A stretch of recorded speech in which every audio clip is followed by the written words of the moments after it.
Larry, you've spoken about the attempt to restore some rounded and rigorous sense of constitutional government, and you have put forward, in a speculative tone, in a tentative tone, not trying to lay down law, but put forward suggestions to prompt thought and so forth. 4 pillars. Let's go through them. Pillar 1, and I'm quoting you, protecting the equal and inalienable rights of individuals is government's primary responsibility. I'm with you. Here's a problem against which to test it in current circumstances. Something like 47% of Americans now pay no federal income tax. And we hear a great deal about the tipping point, the moment at which more people become dependent on the federal government than pay into it. The moment at which they become, to use Paul Ryan, Congressman Paul Ryan uses these terms, more takers than makers. Now, what is it within the Constitution, as within a revived constitutional government, that prevents this majority from simply voting itself the property of the minority?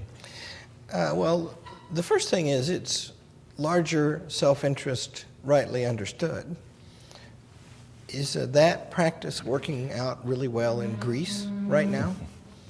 You know, the point is, Margaret Thatcher, pretty soon you run out of other people's money. Mm-hmm. And, I myself am not particularly gloomy about that tipping point thing because... You're not? Not really, because, I think there's a time coming when we're not going to be able to repair this. But I think it's because things are so controversial right now and because the political contests are so narrowly drawn and because the polls show how many people think the government's out of hand and doesn't represent them anymore, I just think that that's proof that we haven't passed the tipping point yet. The people have not yet been corrupted. I don't think so. And I think, people are, I've had the privilege of studying Winston Churchill for a long time. Mm-hmm. And his great touchstone, his great prudential step that he would always take, and I think that should be the model for us today, is that let's try to make the questions clear to people and have faith in them. Because, maybe we think they're clear to us, but we're not empowered to rule them against their consent. Our job is to explain. Any citizen who thinks he understands, his job is to explain and see how they react.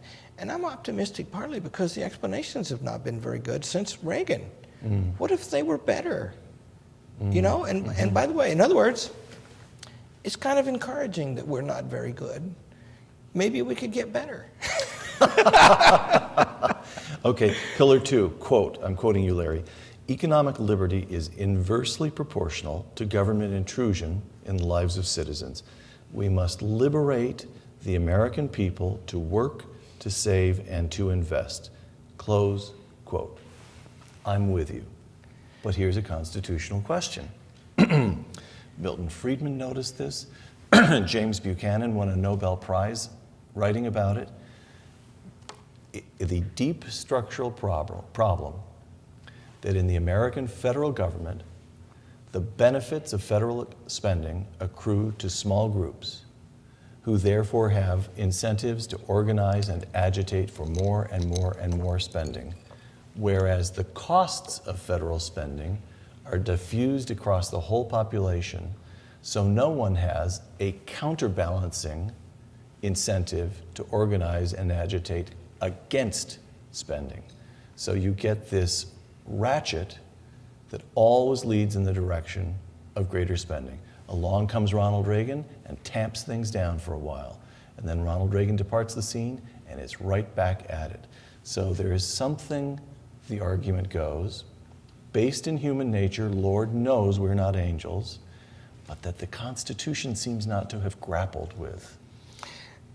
2 points. Yes. One is, don't blame the Constitution. It's the longest surviving and greatest in human history, and the effort to overturn it is now more than 100 years old, and the major breaches have happened pretty recently.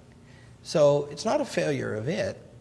It's a failure, it's a success of a rebellion against it, which has been very systematic for a long time. Mm-hmm. But second, public choice theory is a very powerful thing and a true and sufficient explanation of things as far as it goes. But doesn't it work a little different in a time like that now? Because now, it's not a case of these, Milton Friedman loved to argue. I'm proud to say that guy was a friend of mine for 30 years. And I just adore him. And I had the good privilege not to be his student, so he was never tough with me. His students were all afraid of him, and he made them better. I caught the edge once or twice. Yeah, I bet you did. Mostly friendship. I bet you did. I once asked him a question, and then he answered it, and I said, well, I guess I've taken enough of your time. And he said, yes, you have. Oh, there you go, Peter. Yeah, see, he's a quick little devil. And he used to say, subsidies to farmers are going to grow, and subsidies to old people are going to decline, because there's so many so many old people that for us to give them $100, it's going to cost us $175, and we're going to fight against it.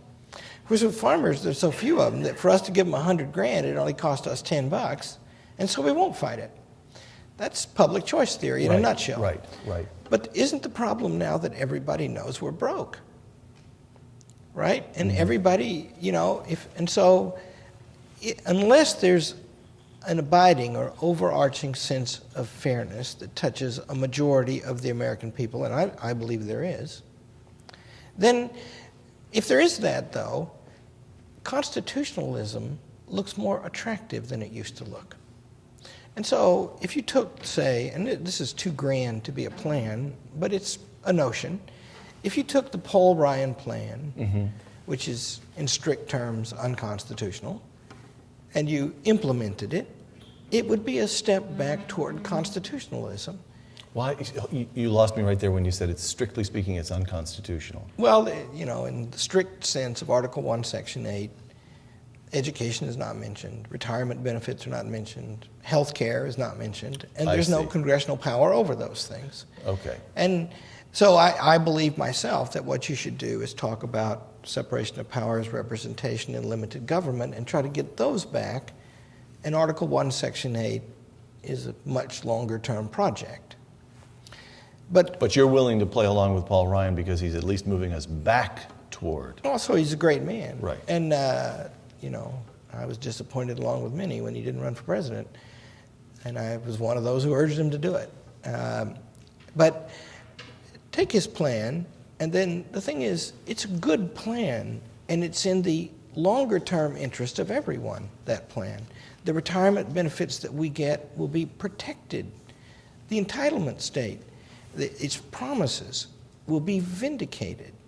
And it would be terrible to invest all that money and all that expense in this system and then squander it. Better to save it. And if you do save it in the right way, it prepares for a next step in which more of that stuff would be local or private.